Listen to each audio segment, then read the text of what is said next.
With Elon Musk's daughter wanting to flee the country after Donald Trump's win, a breakdancing legend retiring from the sport after a fantastic career, and also North Korean soldiers getting full internet access in Russia and become hooked on something, well, just something crazy. We've got a lot to talk about in today's episode, so let's get started. So the first thing we're going to talk about is Elon Musk's transgender child says that they will be leaving the US due to Donald Trump's presidential win. Back in 2022, they did, of course, cut ties with their father, Elon. And, Elon did comment about this and said how the woke generation, killed his son a little while ago or something. So, obviously, no love lost. But the Daily Mail has done a full report on this, and Elon Musk's estranged trans daughter, Vivian, who is age 20, has announced that she will be fleeing the country amid Donald Trump's victory.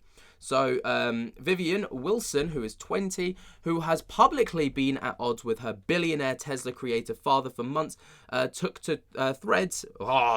That's when you know it's rough. She won't even go to Twitter.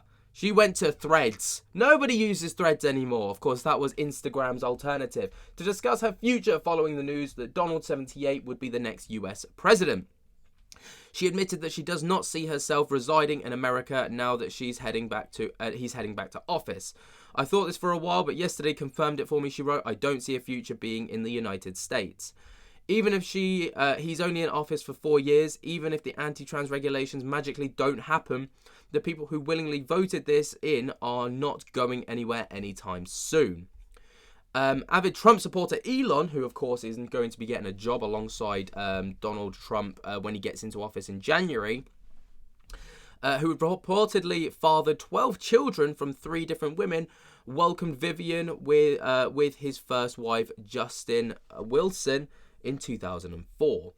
She was born a male named Xavier, but after filed court documents, seeking to legally change her gender from male to female in April 2022. At the time, she also requested to change her name to Vivian Jenna Wilson, taking the maiden name of her mother.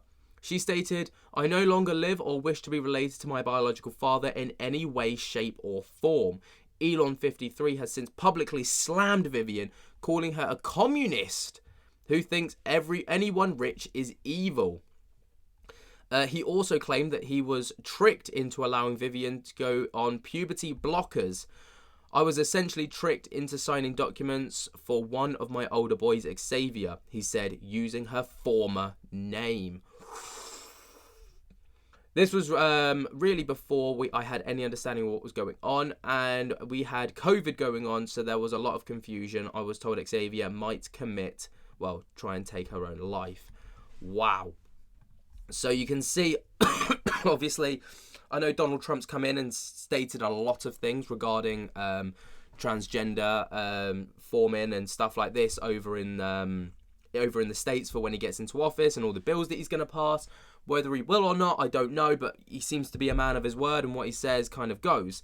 So there's our first story. What do you think about that? Let me know your thoughts and opinions down in the comments below. While you're down there talking about that, I'm going to move on to the next thing, which is, you may remember, 2024 Olympics. It was a huge one for many, many different reasons.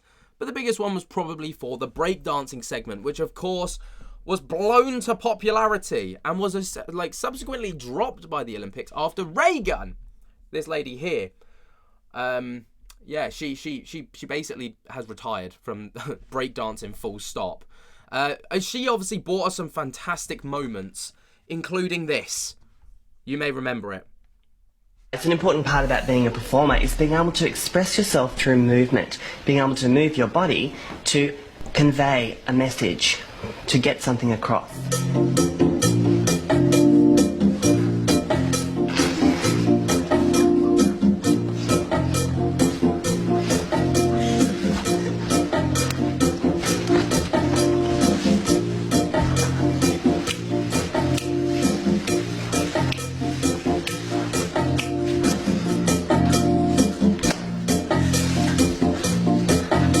Yeah, she really delivered some standout performances, but she has confirmed that she will be retiring from breakdancing following the Paris 2024 Olympics.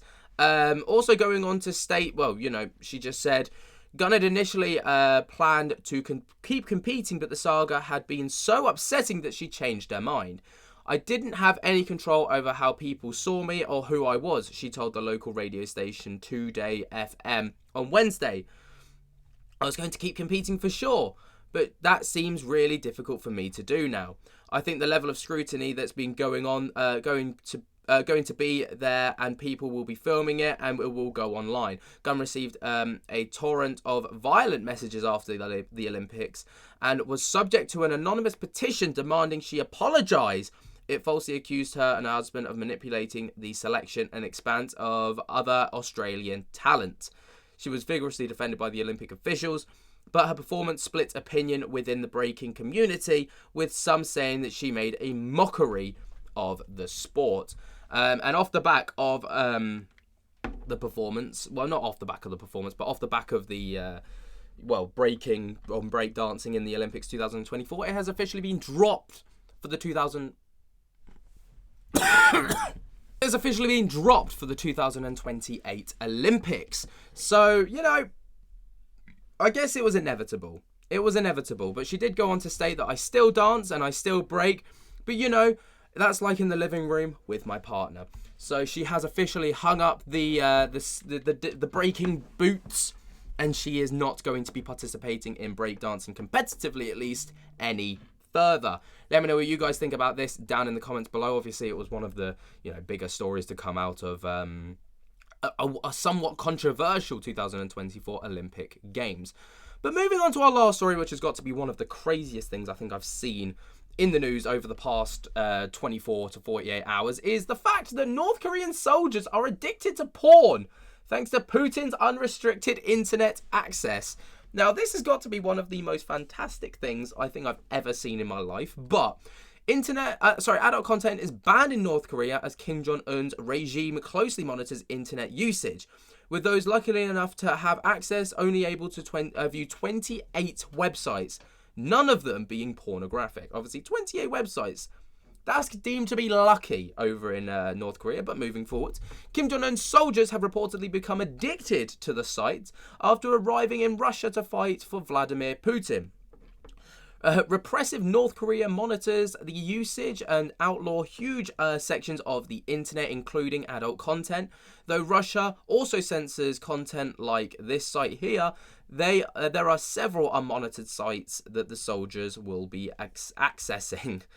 One commentator claims that North Korean soldiers are gorging on the sites after being unleashed into a very different society. While in power, Kim Jong-un has repeatedly cracked down on internet usage to the point that only a select few are allowed access, but have to get prior authorization to use it. That's insane. The most recent probe into internet usage in the country was back in 2016, when it was discovered there were only 28 websites that could be accessed, the majority of them spouting state propaganda. Though more recent details are unavailable, it's widely understood that the internet, this is impossible to access. It's just absolutely crazy. So basically, they've been unleashed into Russia, where they can, basically have almost full access to the internet. And then all of a sudden, they're discovering these sites, and they're now just like absolutely loving life. They are just living their best lives. It's just crazy. What do you guys think about all of this stuff, though? Let me know your thoughts and opinions down in the comments below. While you're down there, be sure to jump to get the hell out of that like button. And until next time, I'll speak to you later.